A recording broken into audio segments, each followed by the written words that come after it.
What's up, guys? Your boys are back. I'm Ryan, my man George. Yeah, what's shaking, guys? How y'all living out there? Shout out to the free thinkers, of course. Shout out to everybody that's been following us on Def the Radio. Shout out to everybody that's been following us on deftheradio.com, our website. Make sure y'all follow us there. It's a great way to support the channel and to get on our radar as far as requests are concerned. The information for all of that will be in the description below. And as always, make sure you like, subscribe, hit the notification bell. Make sure it's set to all so you get all our videos as they drop. Up-and-coming artists, man. You know what to do. Well, you should know by now. Click the link in the description. We'll do about 60 seconds of your song in front of one of our up-and-coming videos, or get you a whole video. If you want the whole song, we can get that done too, man. So if you're interested in either one of those, make sure you click the link in the description. We'll get you hooked up. Now, y'all already saw me stretching. I'm ready to go. I had to get that. That was the business part of it. I wanted to jump right into the shit, but we had to get the business part done. Let's get it done. Dude, DMX, man. For anybody that was alive, that was grown. Well, I don't want to say grown, but there's somebody that was like in teenager and up during that time, y'all know what this was. We're trying to like experiment with this, guys. You guys have been begging us to go back in time and, well, y'all want us to do album reviews in general, but y'all been saying go back in time and do the classic shit. And we like, I don't know if y'all ready for this. And I gotta say, George, I don't know if they're ready, bro. First of all, before we even get to the festivities, man, rest in peace to the iconic, the legend, DMX, man. And I want to say this before we get started, man. Not all classics are created equal. Yeah, that's true. This, to me, upper echelon classic. From listen, man. This shit was crazy. This was like, you know, on the other review we talked about another artist that came into the game and changed and shook shit up. This is that guy that just shook the shit, shook the game up crazy. It was only a few artists in history have done that, and he's one of them. So let's get right to it. Revisiting a classic, It's Dark and Hell is Hot, from the great DMX. Dog, that's my man's in it. Like I already told you, right? When you fucking with me. Yeah. 1, 2, 1, 2, come through, run through. Niggas hate me when I don't hate me. It was too much. Yeah. It was too much. Yeah, dude. It's still too much. Just hood. Visceral, testosterone. I don't even believe in that alpha male shit, but if you want to assign someone that title, it'd be a motherfucker like this, bro. When a 911 call. Howling at the moon on the roof. Hope God's with him. That whole shit right there was like, what? No! You say, get him. Hope God's with him. You know what I'm saying? It was too much, man. It was too much because he had such charisma. Yes. And rawness. Yes. That he just meshed that very well together. Yeah. You know, and that shit was just on a different level, man. You never heard anything like it. No. The motherfucker, we gonna get to the Get At Me Dog song, but this dude came in the game barking. Yeah. Literally barking on a track. So you were like, yo, who is this dude? And shout out to Irv Gotti on the beat. This is the perfect, like, I don't know if the intro could have been better. Yes. I'm serious. Amen. The way he built the beat with the boom, boom, Yep. right? The way they built that beat into him coming in, that's why he said, uh-oh. Yep. Like, when DMX heard that, I'm sure when he heard the beat, he was like, oh, yeah. Yeah, I'm about to, Uh-oh. You know what I'm saying? I'm about to kill this I'm about shit. to snap on this The shit. beat, the tonality, the visceral nature. It feels like you're not ready. Like y'all don't know what y'all about to get. That's what it felt like. Yeah, you know? the aggressiveness. We heard raw shit, but I don't know if we heard raw shit like this ever before X. So yeah, fire. That nigga DMX is a motherfucking problem. Yes, he is. No matter when you was born, you should know this one. Shut him down, open up shop. Oh, no. Before we get into it, man, when DMX hit the scene, everybody was like, dude, you gotta hear this one. And I was like, this shit is so fucking hype. This was a neutron fucking bomb. Yeah. And there is not many songs in history that was a neutron bomb. This was one of them. In the Club with 50 Cent was a neutron bomb. So it just, the magnitude of it was just like, it took the world by storm. If you was white, if you was black, if you was Mexican, I bet you Bin Laden was fucking bumping this shit. He's like, yeah, you know, I don't know much about that, but that shit is hot. I was gonna ask you, how many people did you see get punched in the face to this song? You know how many people I seen get stomped out and punched in the face and just beat the fuck up to stop, drop, shut them down, open up shop? Like, if you didn't like somebody, and this song came on and you was in the club and you seen your op over there or whatever, you was just looking for a reason to punch somebody in the face, this is the song that would get you there. So iconic song, man. Niggas wanna try, niggas wanna lie. What the fuck you gon' do when we run up on you? Don't make it a murder scene. Yeah. It's just still to this day. How long was this song hot though? A long time. Like years Yes. and years and years and years. This ran the clubs. Oh my God. This is the anthem. This is the hip hop. If I had to pick like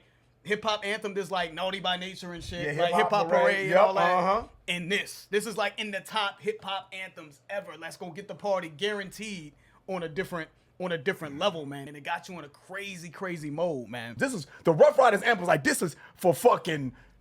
I'm trying to omit the N-word, but it's for them. Got them all like, ooh. That's exactly the way this song fucking hit. It was just like, damn, because you can groove to it. You know what I'm saying? You can move to it. Got the streets feeling with this. Like, even your mom would feel it. Your grandmama would bump this. And the dudes are like, man, this shit is hard. That's exactly, that line was exactly it embodied that song to me. What's on God, niggas minds? Fucking with me. And I'm the dog at the bottom looking up. Now what's that? I wanna break bread with the cats that I starve with. That one, I want to break bread with the guys that I starve with. I want to hit the mall with the same guys I rob with. Yep. And then he said something about I want to laugh with the same dudes I cry with. Uh-huh. A lot of people get it misconstrued. Like, DMX could be very deep and very poetic when he wanted to be. I think people, when they think of DMX, they think of just amped up joints like stop, drop, all that. But dude, he could be very poetic. I just love what he said there. I want to break bread. It's just about being loyal to the people who are loyal to you, the dudes that were in the soil with the struggle. It's just about loyalty and brotherhood. You know what I'm saying? I want to break bread. Obviously there's a play on words, right? Bread is something you can eat. I want to break bread and get money with the people that I starve with. You know what I'm saying? When we didn't have literal food, when I was struggling with. So, and I want to cry with the dudes that I laugh with. The ups, the downs, through the ups, the downs, the peaks and valleys. It's about family and unity and brotherhood. So I just really love that line, man. In this song, man, he had mentioned a line about being a manic, depressant or whatever the case may be. He had extreme paranoia. These are things that these breadcrumbs that he left for you, man, to bring you into his world. This whole album was bringing you into his world. He was also sort of a gentle soul, man, that wanted to do right? But his circumstances kind of caused him to go a different direction. But you found out that he was a manic depressant, right? With extreme paranoia. Dudes want to steal my fame, right? You want to steal my name. And he said, but you know what? If you want to be DMX, then you got to feel my pain. You got to know what it's like to suffer. You got to know shit's going to get hard and it's going to get harder. Because they were saying DMX slept in warehouses. Mother abused him, right? This pain, this aggressiveness, this aggression, this visceral nature comes from being beat into submission, almost, basically. Not submission, but just having life beat you the fuck up. Can't take my fame without taking the pain. It's basically like one comes with the other. You know what I'm saying? Right. This ain't what it looked like. To get here, you got to go through a lot of shit. So yeah, that was just super hard. This is one of them tracks to me that was just hard. I wouldn't call it like a standout joint on the album, but was still fucking dope and just kept the pace going. That's super what makes hard. it classic, though, to me anyway. You know what I mean? It's not like something that's going to get a lot of radio play, but you can still play it and bump it, and it's hard. You need to have these other songs, Ryan, what you just said, is like it's like a basketball team with good role players. Yeah. You know what I mean? You got the standout tracks, which are the stars, right? The stars of the song, of the album. But the other joints, you got that in between those monster joints, still have to be very good in order for you to win a championship, for you to get that classic. And this to me is like a role player song. Just hard, stay within the theme of It's Dark and Hell is Hot. Let's keep it going, though. Burning in hell, but don't deserve to be. Dr. Jekyll and Mr. Hyde, and it's getting warm. Feel me up. Hard. It was, dude. This is hard, It was, man. It's almost like chant-ish, though. When he said burning in hell, but don't deserve to be, right? Like lines like that, and his name is DMX, Dark Man X, and it's called It's Dark and Hell is Hot. It is such an eerie spookiness to it, right? Like it's about, we're around Halloween right now. And this, to me, this whole album is like a Halloween hip-hop that's true. album. But it's very, very real and dark and almost disturbing to a degree when you hear him rap. But it's so addictive and so iconic, right? It was such a unique unique approach and just feel that you've never seen before, man. When he says burning in hell but don't deserve to be, how I've always looked at that line, and I think that this is probably like defines kind of what DMX has always been about, is he's in hell, like his circumstances or whatever the case may be are in hell, and I think he also means that I'm going to burn in hell, but I don't deserve it. But the circumstances that I was put in, his mom abused him, right? All these things that he went through. I think he was in foster care, right? He was on his own at the age of 14. I think his friend tricked him into doing crack cocaine and all this other shit. Like he just got dealt a bad hand, but he's just almost like I'm by accident.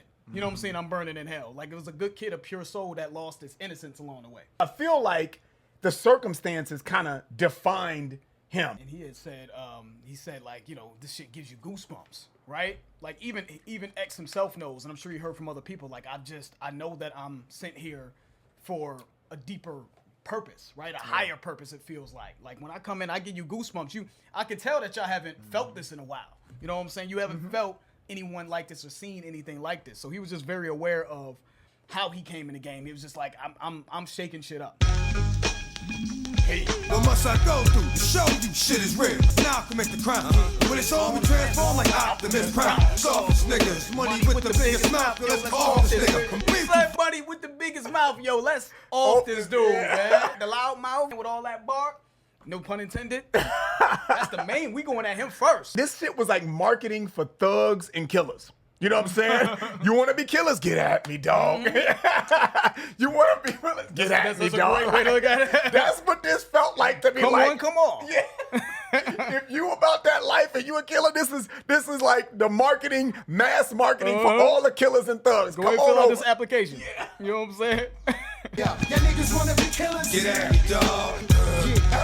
And I got shit that I'm disabling man with a way for the hand. Cause when I blow shit up, I have niggas falling like white bitches in a scary movie. Finish them and send it. What? That shit was so crazy because again, man, his charisma and the rawness, The barking. yeah, it just Motherfucker was barking on a track. and you wouldn't think that would work, right? I mean, If someone someone told told you you that, that, right? You'd be right. like, that don't sound like that would be appealing at all. Like, I'm But- gonna make this try. I'm thinking about barking. What you think of Yeah, that? you'd be like, get the fuck out of here with You that shut your bullshit. dumb ass up. Yeah, man, he pulled it off, man. And that song, man, again, when I said this is like it was like mass marketing for all the killers and thugs in the world and shit, come on and apply. When he said that that line about the because it's almost like pulling your whole card. That was this song. Like in it, and if I had to like sum it up in a couple words, that's the way I would say it. It was like pulling somebody's whole card. Hip hop was always in the streets, at least in this time, but this felt like on a commercial mainstream level to have a song have this type of impact with an artist that had crazy buzz. For those of you who don't know, DMX had crazy buzz when he was underground. It was him and Cannabis that was the new guys. Like That's true, yeah. they were like the freshman class motherfuckers, right? Of the 90s. It was him and Cannabis. They was on DMX was on the LL Cool J 4321. That came out in 97. This dropped in 98. I think DMX was on the Onyx, shut him down, and then he was doing freestyles with Cannabis. So people were hearing these. Go back and listen to 4321. He murdered that. Murdered him, shut him down with Onyx. I'm not sure. I think shut him down. I heard it before it actually released. And then he was murdering these freestyles, him and Cannabis, right? And then he comes and shoots this video, which is gritty, shot in black and white in the tunnel. Right, that's a grimy New York club in the 90s, right? It just was the perfect, and then the beats was crazy, the darkness of it, the unique approach with barking on the microphone. You know what I'm saying? It just was the craziest, most perfect storm to make one of the biggest impacts that rap has ever seen in music, man. So yeah, this song right here though wasn't my debut to DMX, but this was what showed everybody what he was truly capable of musically though. This song. Yeah. This shit was. You love something? Let it go. I need the balls, man. I need the balls, man. Let's talk. I used to bang this shit all the time, man, because when you heard this song start, for those of you that's never heard this song, when you heard this song starting here, and if you go back and listen to it, the way he approached it, you know, either let me vibe or give me that. That don't even really go with this beat. He made that shit work. I wouldn't have thought he would have approached it melodically that way. Let me fly or give me that. But it's hard. And that's another thing that's underrated about X too, man. Is he does play with melody. Like you wouldn't even think of melody when you think of DMX. You wouldn't be like, oh man, but he always played with melody. Let the dog loose, baby. It's about to spark. When I let go, niggas die. It is so nasty. This is the perfect. Cause like it couldn't have been the backdrop for him, for somebody like X. Is dynamic and is as hard and raw as an MC this dude is. The backdrop for this album was the perfect backdrop.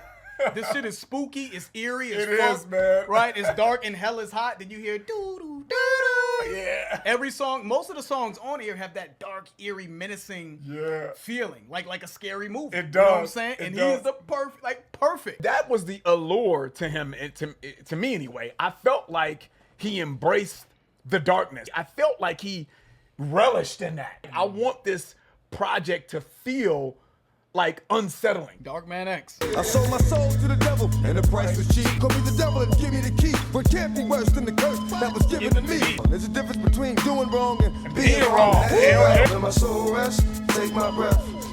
This is a different type of classic, man. I really like. I'm serious, man. I just like you. It's a classic in that you could just put this shit on and let it just ride. Just let it play. Nothing's being skipped. That shit ride. And it's just. I feel the same as when I first heard this album. Nothing's changed. So this is what this album came out in '98. Nothing has changed. It still hits me the same, if not even more, because I'm older now. So that's another thing that we wanted to kind of see by going back and doing these, revisiting these classics. A lot of these albums, we were young when we were listening to them. This is '98. That's true. You know what I mean? I'm a teenager and shit like that. Like, I was very young. I knew what was going on, but I feel like certain lines, man, don't hit you the same until you've lived a little bit and you've kind of experienced life, right? What's that line? Me and Ryan were just oohing and ahhing over that. It's the difference between doing wrong and being wrong. Yep. I think as a child, maybe you kind of get that, but you don't really get that until you've had some time in the game, some skin in the game for a little while. Yeah, you gotta mature. I feel like if you take that line, there's a difference between doing wrong and being wrong, and just apply that to your daily life, I think you would have a different perspective on your actions. I think you would act differently. When you're wrong, when you're just wrong at something. When you're deliberately trying to deliberately trying to be wrong. And being dishonorable. Yeah, versus like going through life and making your mistakes and being wrong. That's the idea of that line. It's like, dude, it's a difference between being purposely dishonorable and doing something wrong, or just living life and being human and maybe doing something wrong. Completely different. And that's the poetic, part of DMX that you spoke about. This whole song, when people talk about like DMX not being a lyricist, I'm like, I get why they would say that, because he's got a lot of songs where he's hyping, he's talking about shoot 'em up, bang bang, kill shit, and that's a big part of X. It's just the person, the human, right? It's just raw and uncut. But then he'll give you songs like this where you can't deny the lyricism in this. Even the chorus. Either let me fly or give me death. Let my soul rest or take my breath. If I don't fly, I'ma die anyway. I'ma live on, but I'll be gone any day. This song, DMX is talking about being incarcerated. I think that's like being locked down in a cell. You know what I'm saying? And like, let me fly or just I'd rather die than be locked down in this cell. But also, I just think he applies that to himself just in how he moves through life. When he says, let me fly, just freedom. Freedom in different capacities. You know what I'm saying? Let me be me. I'm not compromising who I am. I'm not compromising who I am musically. So I'd rather die than be that guy. Is how I've always taken the song. In addition to the fact that he's probably wrote this when he was incarcerated, or at least thought about being incarcerated, right? Because that's still kind of him being introspective. He wants to be great, even though he may have made some pitfalls throughout the way. You know what I'm saying? Maybe being incarcerated, maybe drugs, all this other kind of stuff. But he's still trying to be the best person he could be, and giving you his life in his music. It's raw, but there's beauty in his pain, and there's beauty in his delivery, there's beauty in him barking, and it's unique, it's artistic, it's abstract, you know what I mean? And it's shocking, it's polarizing, it's all of that shit, man. I don't know what other adjectives you want me to say. I think you summed it up.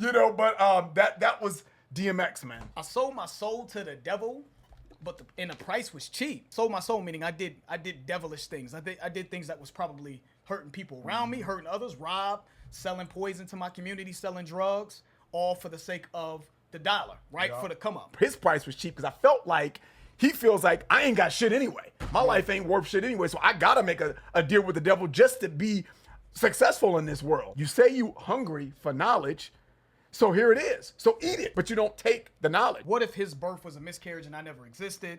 Have I given something that if taken away, you would have missed it?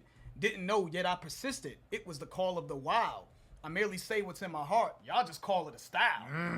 That right there was cold-blooded. I'm going to tell you what this line made me feel and what I got out of the line. I think what X is saying is essentially is his art. I think he's referencing his art. You know what I'm saying? Because he kind of talked about, he ended it by saying, I just call it you say it's a style. This is just me speaking from the heart. And you're trying to categorize it and put me in this box. Because he said, I think he said later on, don't put it in a cage. Don't mistreat it, right? Don't try to marginalize my style and label me and put me here. Just accept the art for what it is. Accept me for what it is. You can't really cage me, right? Also goes into the let me fly, let me be free, right? But how this line made me feel is, how do I want to leave my impact on the world? You know what I'm saying? Like, it's like, am I a waste of fucking DNA? Let's just say, you know, that I take my life and I just erase it. You know what I'm saying? I never existed. But I kind of know what my life is. I knew how it turned out, right? Did I leave an impact? You know what I mean? Did I make my mark on this earth? And I just feel like, and I don't know if X meant that for himself, but I look at somebody like X, and what do they say, Ryan? They say, your true death is when the last person that knows you dies. That your true death is when the last person that knew of your existence dies. That means that's it. Anyone after that last person, you never existed, right?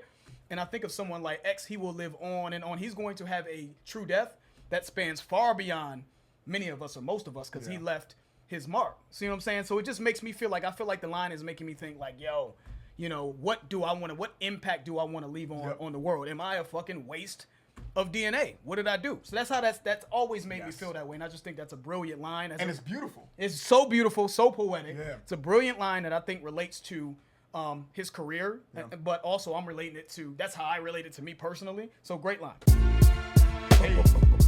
Yeah, it's time. Yeah. The way he came on this shit. Who's afraid of the dark? They hear the boom, but you Man, see the get the spark. fuck out of here, man. Who's afraid of the dark? Yeah. Responsible for the murders in a park. Yeah, I'm you telling know? you. What? You It ain't was- never heard no shit like that. And that was the Nightmare on Elm Street cadence, Yeah. right? And he changed it up and flipped it like he's the boogeyman. X is like he's coming for Freddy. you. You know what I'm saying? Yeah. Like he's that Dark Man X, right?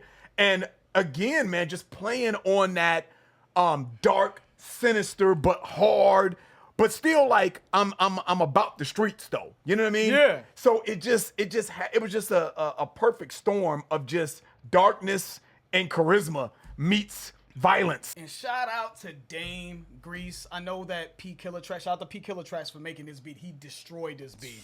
But Dame Grease laced this whole album for the most part, man. The way he started, Who's Afraid of the Dark, when it's coming off of the 1, 2, X is coming for you, and then he says, who's afraid of the dark?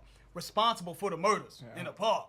He said, you hear the boom, but you see the spark. The last thing you see is the spark. Yeah. You know what I'm saying? Yep. Just a nasty, one of the best approaches to a track, considering what the beat is. Yeah. Get The imagery. Sinister, eerie, spooky, right? Raw. Place by nothing but bluffing. What a waste. And it's for your man, what you ever in your motherfucking life knowing I got a gun, come at me with a knife. Aight. To your man.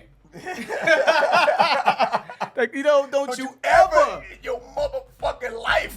knowing that I got a gun, come at me with a knife. Aight? Anybody who sees me outside of my guy, this is my guy. Anybody out of my man right here that they're gonna need to be away from me after this review for at least 15 minutes. I need to come down, man. You're bringing me back to, you know, a different mode. But the point you're making, though, man, is DMX spoke to the way people carried themselves in the hood. It was just a way of life, man. You either smoke or you get smoked. Predator or prey. One thing I want to say, man, is this song could have easily been an intro as well. The intro is fine the way it is, but when I think of Dark Man X, it's dark and hell is hot, and then he starts it by saying 1, 2, X is coming for you, and then the beat builds. That's a great point. This could have been the intro too, That's a though. great This point. could have been a nasty intro, but the intro again the intro is amazing. But I'm is. just saying, like, he replaced this with that one, it wouldn't have mattered. So just to let something to think about. Crush this joint. And there's lines in here that just make this song probably the most chilling song on the album. Like, just the most, like, chilling, like, oh, this dude is on some other shit, right? When he said, don't give a fuck about your family. They'll be resting with you, right? Yeah. The way he said that. This is revenge. Yep. Right? All this is revenge. This is what revenge looked like, right? Yep. He had a part in there where he's talking about doing something to somebody's daughter in front of them. You know what I'm saying? Like, this is what revenge looks like. You've never heard someone go as hard and was so believable. Like, I believed him. You know what I'm saying? Yes. And their stories do sort of talk about that, talk about X outside of the music that lets you know that he was a very troubled soul. You know what I'm saying? In and out of jail constantly. So you know this is a dude that actually was about the shit that he was talking about on top of that, which made it even more impactful and chilling, right? Just unbelievable. When you say this is revenge, that's the line that I wanted to touch too, man. This is revenge. You know what I'm saying? No time before you die, man. When I hear shit like that from DMX, man, it's everlasting. It burns in my memory, man. And it reminds me of Bring It, What? We Ride It. That was DMX, right?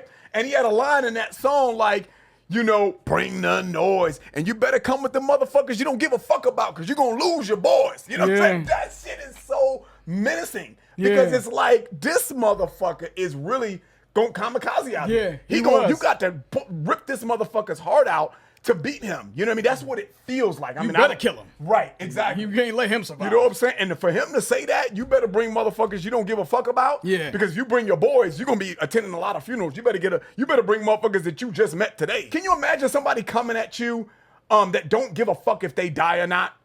That's what that feels like. I imagine him. Yeah. I imagine a motherfucker like DMX, yes. You would be like, there's nothing, you can't threaten this person. I know. That's a dangerous man. Right. We cannot understate the pockets that DMX gets into. Just his tonality. Obviously, you know, the delivery is amazing, but there's a lot that goes into that delivery. There's different cadences that he uses that I feel like don't really get highlighted enough. You think of aggression with DMX, but it's also, you know, sort of wrapped in really interesting cadences that we haven't quite heard before as well. But we're placed with nothing but bluffing. What a waste. Yeah. We're placed. Da-da-da, da-da-da, da-da-da. Yeah. You know what I'm saying? It's the sort of staccato choppiness. Yes. And then this is revenge. Then it's just again, it's just so much going on while this motherfucker's barking in the background, howling, ad-libs, and it was just Never in your motherfucking life. Right. The intensity. He just raises the intensity. Yeah, it's just amazing. Amazing. Again, unprecedented before X. No one did it like this. Yeah. Rough Ryders. Name D like you, but my friends call me Damien. That's a given. You'll see. That's what I've been wanting all my life. You mean like Chucky? Yeah, just like Chucky. The rat, the cat, the dog. This was fucking just the classic, man. He's having a conversation, obviously, with the devil, right? You know, that's his guardian angel. He's looking for a guardian angel, and his guardian angel is on some bullshit, right? You know what I mean? It's the devil, right?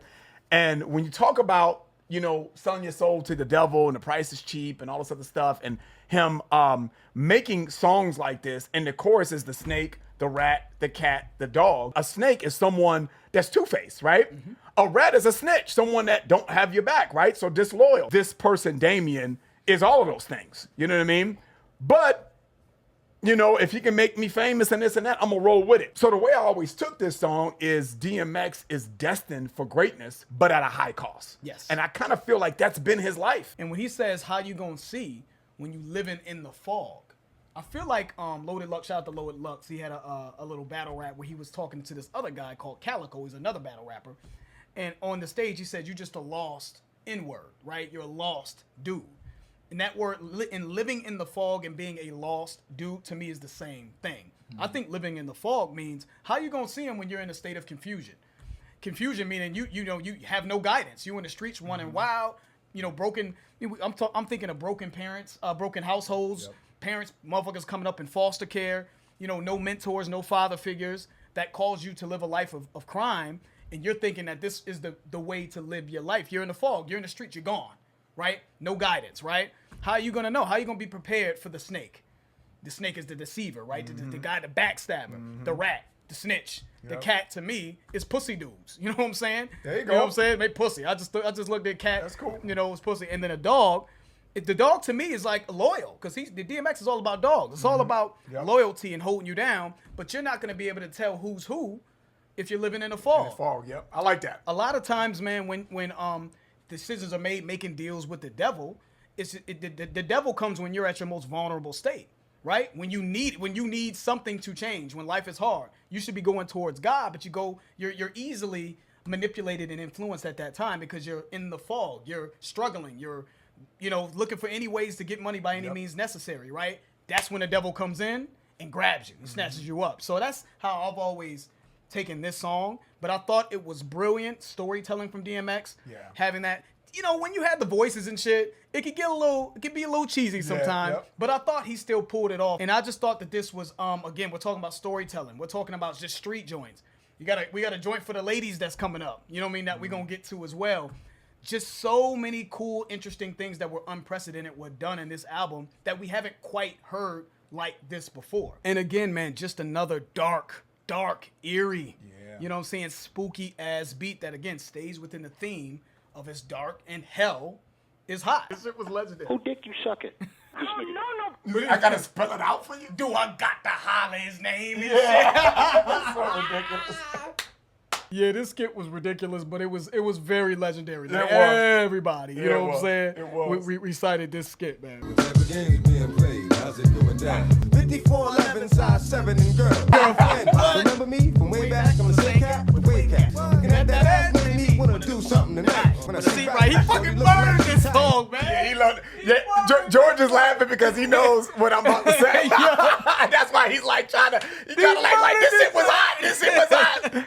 And yeah, man, this was a skippable for me, bruh. This song, I have never heard this song all the way through, man. Part of it was a skit at the beginning. Hey, I thought it was, Ryan, I'm gonna let you go. I just learned that this was a skip. yeah, he just learned. I'm like, what? You skipped this too? And especially now being grown, listening to this, it's even more disdain for this song. This song, I get it. I get why people like it, but nah, for me, man, I just thought it was very like immature, childish, and the beat is very weak to me. It doesn't have any oomph because I like things to have a little bit more bass, and it's just soft, and I just did not really like this song at all, man. But I'm gonna let you get your shit off because George loved this song. Yeah. I just want to make that clear. That George and everybody else in 1990. Yeah. This was, listen, I know, but Ryan, I know, even if you don't like it, it's all subjective, guys, by the way. So I'm not gonna like judge Ryan. But even Ryan could admit this was out of here. Yes, it was. Yes, it this was. was like, if we talk about, I was alone. Yeah. I was alone. This was like an anthem. When I think of summertime '98, because the album came out in May of '98, and when I think of like when we talk about outside and shit that was playing in cars, this song, men, women, everywhere. Was banging. This is the summertime. You got your uptowns on, your white y'all call them Air Forces. Yeah. We call them uptowns though. White Air Forces on, long jean shorts or whatever. Your little FUBU baseball jersey, whatever y'all was rocking. Little polo Nautica. Starter. But for us, it was like Tommy Nautica at that time was hot. Nautica and shit. Summertime shit. This was a summertime vibe, and this is what showed X to get. He showed how he can get into a different bag. This is what skyrocketed him in the female demographic. Like a lot of women really fuck with X on this one. And just dude, it's hard to pull this off and still look cool and still be yourself. I don't know if I could put you in my upper echelon of greatest MCs of all time if I feel like you would be awkward in front of a girl. I feel like on some hood shit. Now, obviously, if he was on a date with a suit and tie and he said the shit that he was saying in his song, no, but on some hood shit at the time, and even now it still comes off slick. He was riding the fuck out of the beat. He was, I know, right? When I see right, cause shorty is like she tight, you know what I'm saying? But again, that green light, this was like a hood love story in all of its dysfunctional glory. Cause what this song is about, for those of you who don't know, who's sticking and who kind of joining the album review here, DMX is sleeping with a woman. And this woman has a baby father, and she's got kids with some other dude. So DMX is kind of the side dude. He was the side dude, like, let that dude play daddy, man. Make moves with me. He approached her like, yo, you know what I'm saying? What did he say? Coming through like I do, getting my bark on. Yeah. She was a thug, because when I met her, she had a scarf on. 5411s is Reeboks, size 7 and girls. So it's just little details and nuances, man, that bring you back to that time. And what girls was wearing, how dudes approach girls in these environments. It was just so authentic and fly. You gave me the pussy, that ass is getting fatter. You remember that shit though? Remember that dumb ass? Used to say that dumb shit. What we talking about is DMX. The line that we talking about is what DMX says. Since she gave me the pussy, that ass is getting fat. So those of you who are from I'm sure this was every hood, because Ryan's from Chicago, and he's, I'm saying you remember that, and he understands what I'm saying. In the hood, when you were sleeping with someone, there was like this myth that if you was hitting it from the back, it would make her ass fatter. So when DMX said, since she gave me the pussy, that ass getting fat. You know what I'm saying? So maybe the level that he was at. He was like, nah, dude ain't hitting it right. That was another thing. Yeah. Like you would look at a dude like, he ain't hitting it right. That was some hate and jealous shit, but That's so true. I love that because it's bringing me back to like how dudes used to talk. Like, she gave me, that ass fat because your boy. That has absolutely nothing to do with her ass being fat. Ran up on this caddy, thought was me and started flexing. I ain't even with that. Put him up in that big caddy, but let him know. Like, but let them know. What I love about that, Because me and Ryan have kind of talked. Now that I've discovered that Ryan doesn't like this song, and Ryan was saying like, I didn't like X on this type of time. How I took that, Ryan, is that it came off soft to you for him, for X.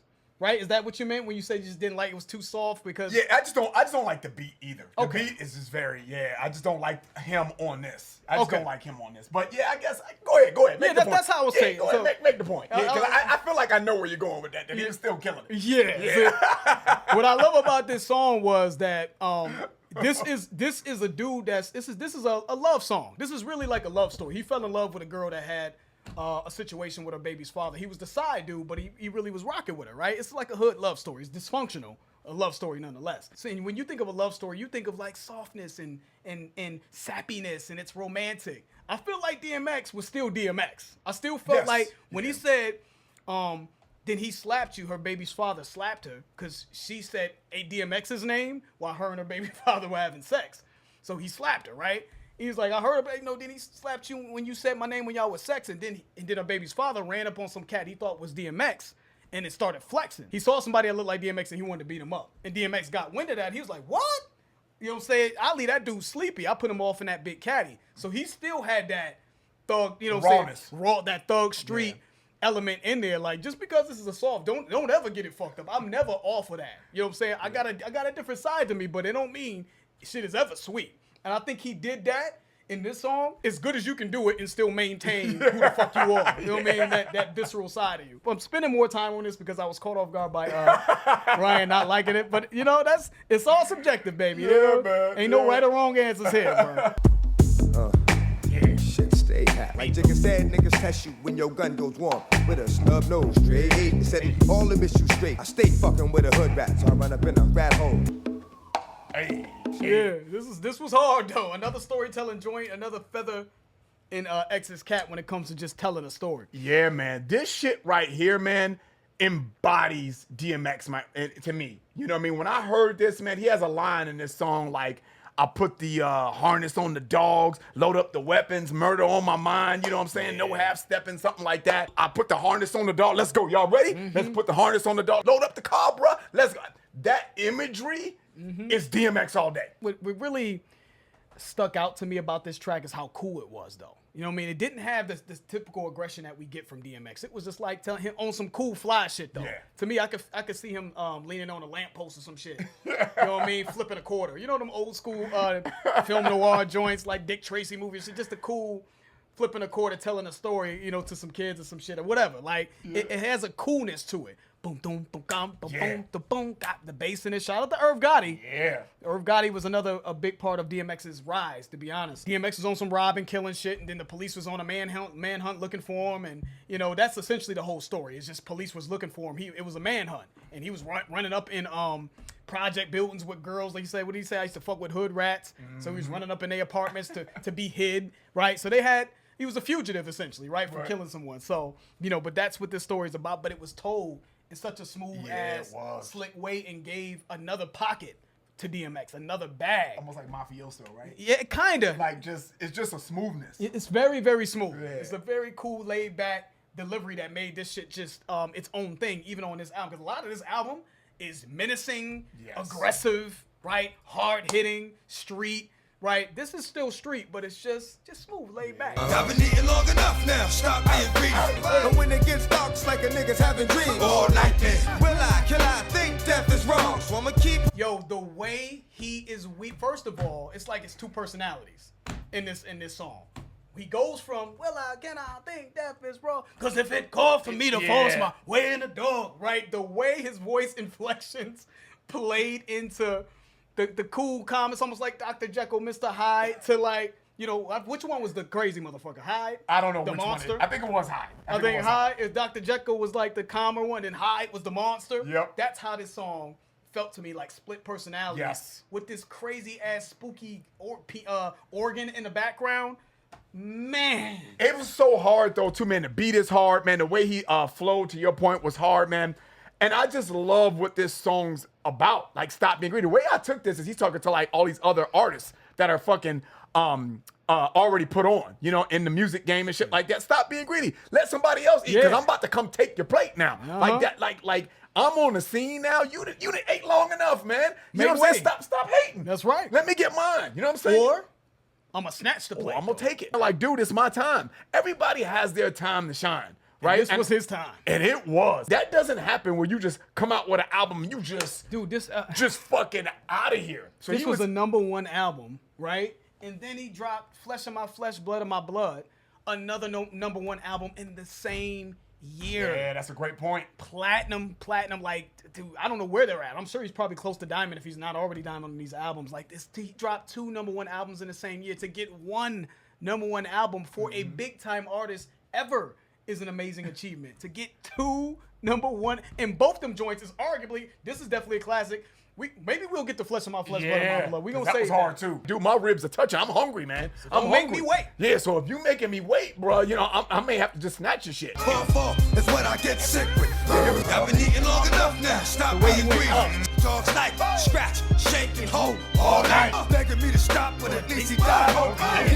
Everything else black. I've been eating long enough now. Stop The being. way he said, begging for me to stop, but at least he died hoping. And then he ended it by saying 2 glowing red eyes. Everything else is black. Yeah. Right? You know what I'm saying? Begging for me to stop, but at least he died hoping. Didn't get his wish, and now he's a dish for the pack. Yeah. 2 glowing red eyes, and everything else is black. So the picture he painted on that is just, again, dark, spooky, right? Just scary, menacing. And I don't know if you could deny DMX. The way he's able to do things was. like this, it's just special, man. And all the runners up are thanking me for their help.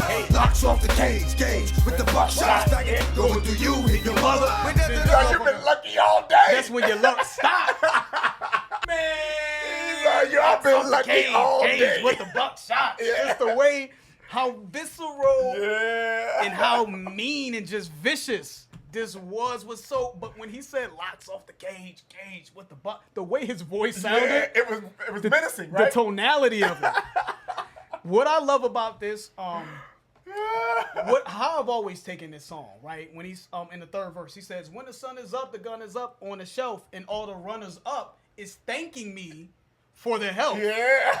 Hoping that they not around when it gets dark outside, right? You know what I'm saying? Then he said, "Sun's going down, you hear the bark outside. Locks off the cage with the buck shots, homie. You've been lucky all day. That's when your luck stops." So how this always played out to me is he's drawing a parallel to like a werewolf, but like a street dude, right? Yeah. When you say when the sun is up, you know, when obviously we know when the moon is out, that's when motherfuckers turn into werewolves, right? The dogs come out. Right, when them dogs come out. Ruff. He's howling at the moon. He's barking throughout this entire song, but he's talking about some street shit, right? When the gun is up on the shelf, and all the runners up, all the people that didn't get killed, they're thanking me for surviving, right? But it's like, as soon as that sun goes down, just like with a werewolf, the wolves come out. The street wolves come out, right? So there's a parallel between werewolves, right? Dogs, werewolves, barking, all that, and just how menacing it gets after dark in the hood.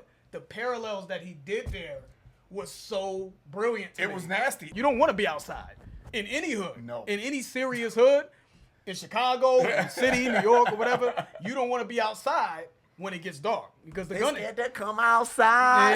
Yeah, shout out to Lil Durk. Shout out to Lil Durk. So that was nasty, man. And his voice, if I can't say enough about how he raised his temp, like it went from, you know, the sun's going down, you hear the bark outside, locks off the cage with the buck. The way because he's transforming. He's transforming into a werewolf. He intensified his voice. Like, this is Dr. Jekyll, Mr. Hyde. This is, you know, regular dude turning into a werewolf. So brilliant track. Yeah, it is. And I don't think people really looked at that track. When people mention DMX tracks, I'm like, no, that track was the 2nd single off of this album. And I was like mesmerized by that when I first heard it. I was like, this is some other shit. Another one. Yeah, he didn't miss.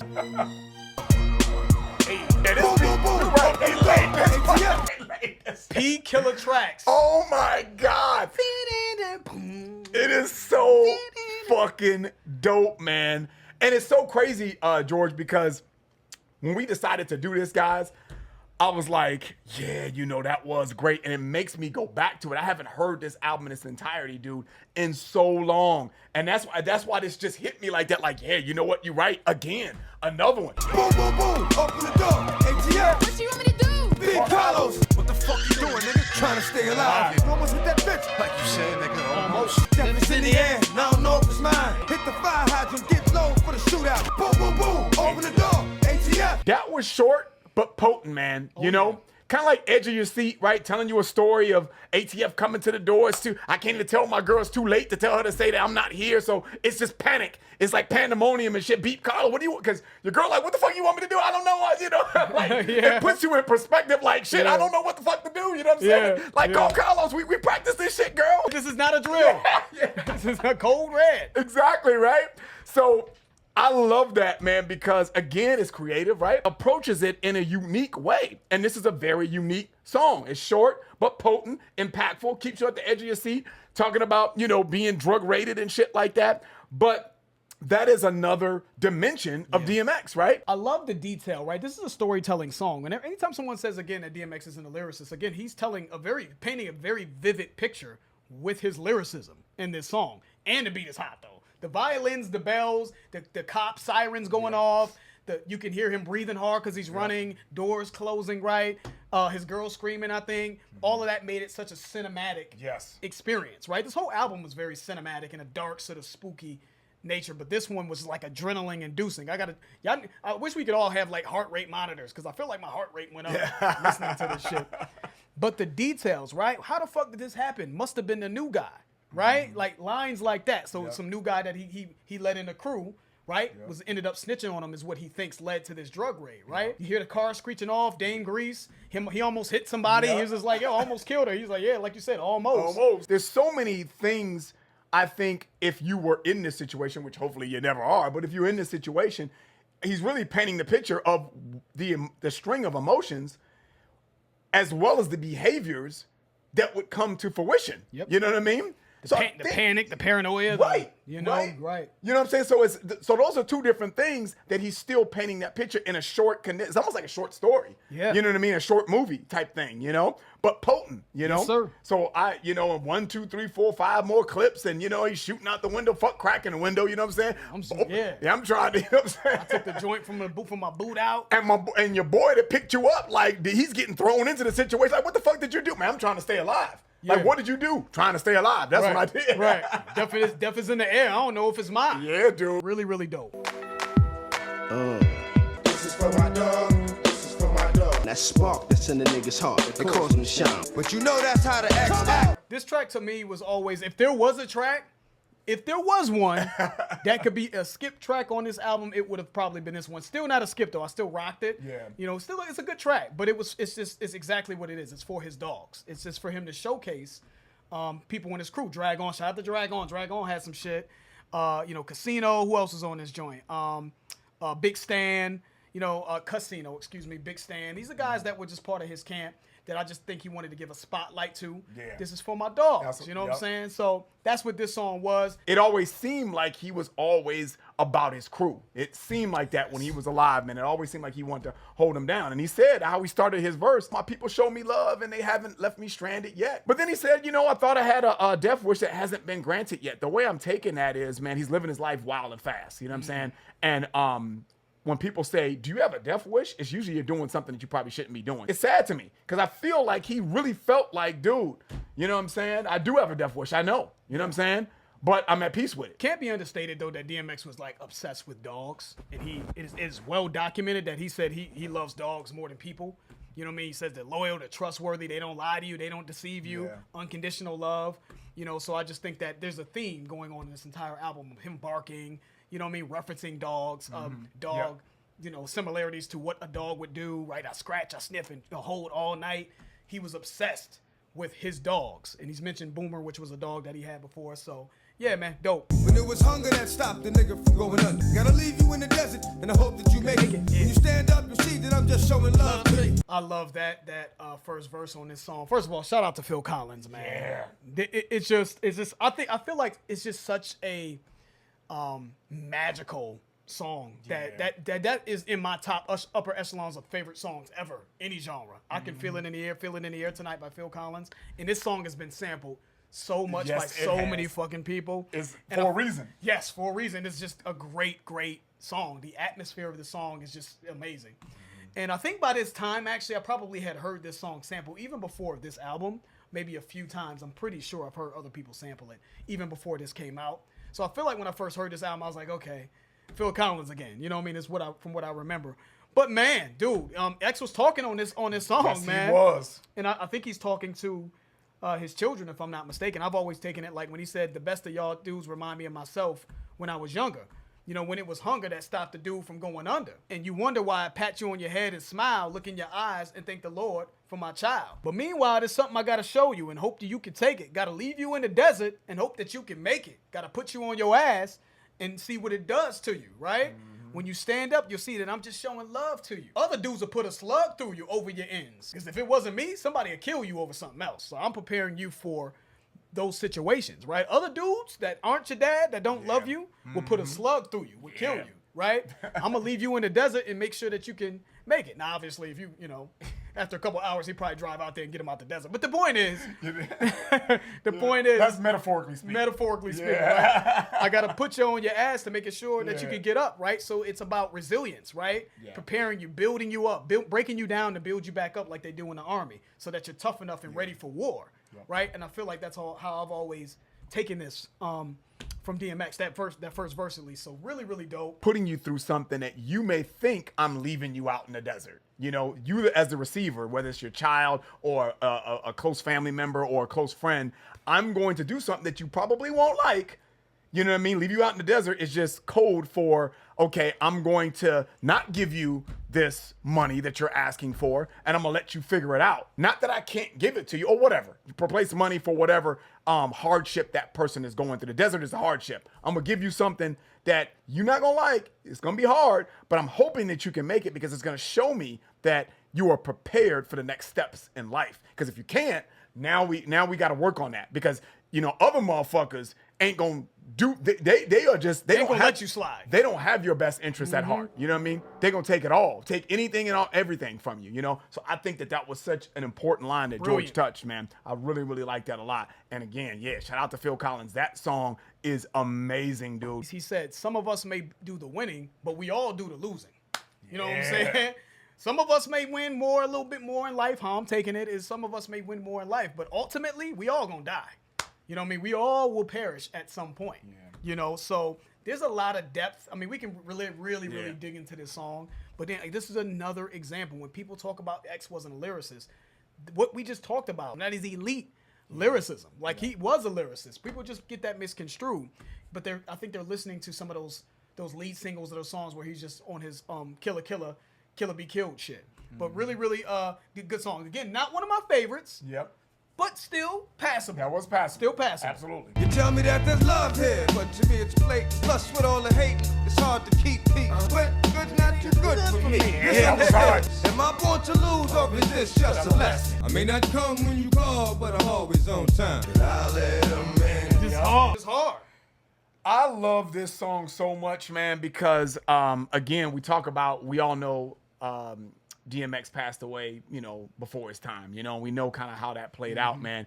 And when you listen to this, man, again, it's just a struggle. It almost seems like he just had an internal struggle, man. He said, "Thou shalt not steal, but I will to eat." He's like, I'm trying to do good, but good's not too good for me. I'm trying. And you talk about people that are born in certain situations, impoverished communities and things like that. It's just a struggle. We all know right from wrong. We do. I know. Yeah. And we know that, you know, you shouldn't steal and you shouldn't, you know, do drugs and you shouldn't, you know, join gangs and shit like that. But sometimes, man, when he says good, I try to do good, but good's not too good for me. Way I'm taking it is like I could do good, but some of the good shit that people would perceive to be good is not gonna work out. Especially if you're in jail or something like that. Yeah. If you don't join a side, guess what's gonna happen? You're gonna be dead anyway. Right? So you got to take the worst of the two evils, you know, is the way I'm kind of taking it. And I feel like this is him struggling with that. Like, dude, you know, what do I do? I tried, but dude, I love the way he said that, too. Right. You know what I'm saying? Tried to do good, but sorry. Good's not too good for me. Yeah. You know what I'm saying? No. Sorry, God. All you did was embrace me, prepared me for the worst. Somebody's knocking. Should I let them in? So I can see it was you. Shine your light on me. Love the way he ended that too. Yeah. You know, obviously throughout this, he's struggling. He's tormented with trying to do good, but ultimately doing good and leading life in the straight and narrow is not helping him. He's like, I gotta eat. Thou shalt not steal, but I will to eat. I'm not gonna starve to death. You know what I mean? So I'll do a little bit of bad to survive out here, right? So it's this constant struggle of good and evil, right? You know what I'm saying? But he said, there's a core goodness in DMX, right? When he said, look, he's talking about his grandmother. My grandma told me, because I'm lost right now. I'm trying to figure out where God is at. My grandma told me I should look for you, so here I am. Let's have a conversation. Right. The song's called The Convo. Yep. He's having a conversation with God, right? So he's talking about the turmoil in his life and the struggles that he's been going through, and then he ends it by saying, this entire time, all this struggle, right? Because God even said at some point, you had to struggle, right? This is kind of like he said in the other song, like, he put him out in the desert. Yep. You know what I'm saying? He knocked him on his ass just to see if he can get back up again so that he can build, his strength, right? Yep. God gave him the ability to rap. He's like, look, so you were starving, but look at you now. Yep. You know what I'm saying? If you could just stay the course and understand that this is all by design, all for a purpose. All those times where you thought that, I abandoned you, I was right there next to you, right? I was there. It was a lesson, right? Am I born to lose, or just a lesson? Yep. I feel like he answered his own question at the end of the song. Like, this was a lesson. God put him through all of this so that he could, prepare him for the next level, the next step in being this beacon of hope, or this rap artist that can inspire and, change the world and change the game, So God was with him the entire time is how I took it. Yep. Love it, man. It was beautiful. It's overlooking our drug cables. My whole committee like to puff else and look jiggy. My AK, slate gauge, spray strays, niggas' names on it. Oh, you can't touch me, I've been devil sent. Sitting at the table planning, plug the fan in, let the sweat dry off and then grab the cannon. Fuck what you heard, this what you hearing. I like pussy, but not up in my face, so give me 3 feet. If it's a log, snipped out by the dogs. They all killed this shit, but I felt like X is like, I'm about to murder this shit. He punished him. Yeah. He punished him because he knew he had some young killers. Yeah, he knew he had to come with it. He had some young killers with the locks. And contrary to what many people don't understand, Mace can rap his ass off. Yeah. There's a lot of like triplets and syllable usage that was nasty in this, but he knew he had some young lions on this track, and he was big dog. Yeah. So I gotta fuck with y'all obviously because you on this track, but I gotta spank you though. Yeah, man. He love Earth. For all y'all Griselda fans out there, man, this is where they get shit like that from. Yeah. You know what I'm saying? Is this kind of sound, you know what I mean? Which is, shout out to Griselda and that whole camp, man, which I love. And I know they just need drums like this though. Yeah.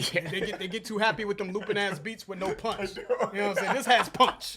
You know what I'm saying? You can hear it, boom. Yeah, fuck what you heard. This is what you hearing. There was a lot of talk about DMX, dude. This. So when he says, I got dudes fearing, I think that was a real thing. Like, this dude X is not only coming, he's here, right? So when he says, fuck what you heard, this is what you hearing. You're hearing it from the horse's mouth. Because he was taking off. He was leaving fucking Earth. So fuck what you heard. You know what I'm saying? This is what you hearing. Right. That bar just hit fucking hard, man, because it was just truthful. Now, who gonna tell your mother her baby is under a cover in the morgue, stiff as a log, sniffed out by the dogs? With the pocket that he was in, because he had so many flows in this verse as well. You know what I'm saying?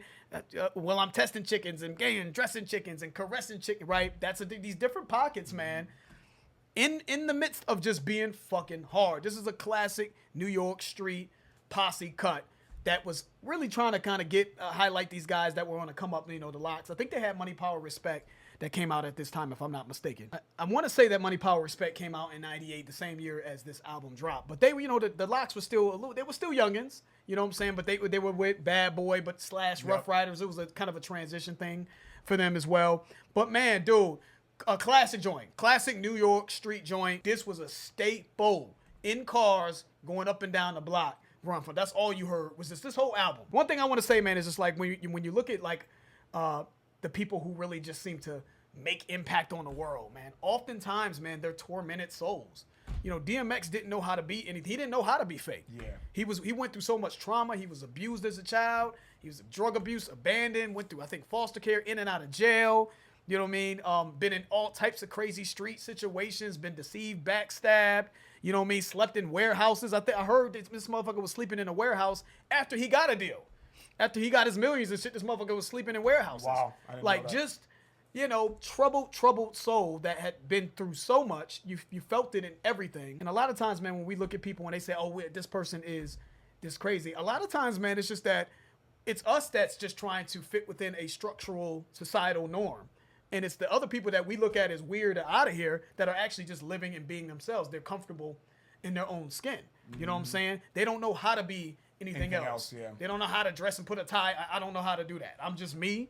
And that's why when X said in that, I forgot what song it was, when he said, you know, you guys are calling it a style. This is just me being me. Yeah. This is just how it comes out when I speak my truth.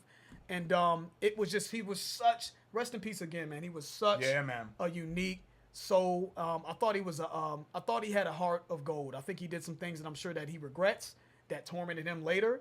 That, and, you know, he had his drug addictions and his demons that he was fighting. But I always felt, man, everyone that talks about DMX said he's one of the most genuine, most humble souls. Anyone that's met him has said that he was a guy that loved people. He loved hard, but he had his demons. And I just think that this was a masterpiece of an album. This is an upper echelon classic to me that you could just let play. And it was the portrait of a man that was troubled, that was dark, that vented, that there's like a vent session for his demons and what he gave to the world and what he came in and did to the game and shook it. The way he shook this shit up and this year was crazy, by the way. It was yeah, that's true. This was, you know, because this came out, Slim Shady came out in 98, right? Yeah. Slim Shady. We had Noriega that came as a lot of Wu-Tang Forever was out. Yep. This was such a nasty, amazing time period for hip hop. And when I think about just someone where I'm like, when I heard this person, I was like, I've never heard anything related to this. Yeah. Like, one person that comes in the game, like, you can't even replicate that. Who can replicate this? Yeah. It's guys like this, man. So he was a icon, a legend, man. And I'm just I'm revisiting this album. I'm like, dude, this shit. It was awesome. Aged beautifully, man. Classic. It's still awesome now. Still you know to what I'm this saying? day. We still fucking. I can't wait to be done so I can fucking go bump this shit later. It was so fucking iconic then. It's still iconic now. Rest in peace to DMX, man.